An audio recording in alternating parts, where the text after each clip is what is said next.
Hey guys, welcome back to my channel. This is Pashpika, the channel where we make clay jewelry DIY tutorials, a lot more. In today's video, I'm gonna show you how to make this little cute small pendant jewelry from the clay.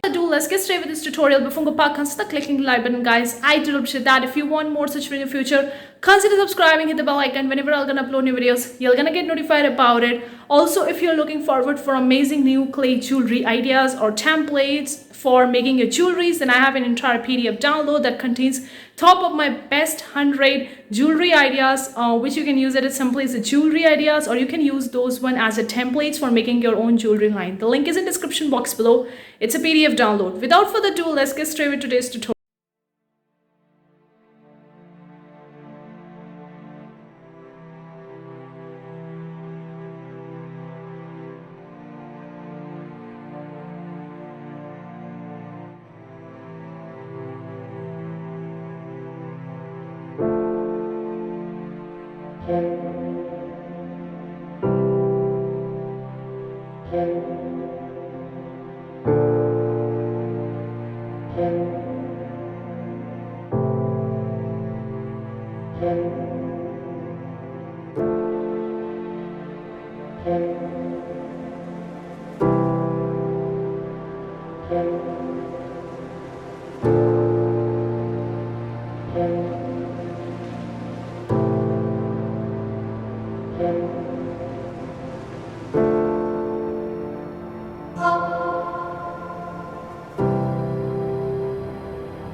terracotta clay pendant. Hopefully you find this tutorial useful. Let me know what you think in the comment section below. Do you want more such videos? I'll gonna see you in the next video with an amazing new tutorial. Till then, take care. Bye guys.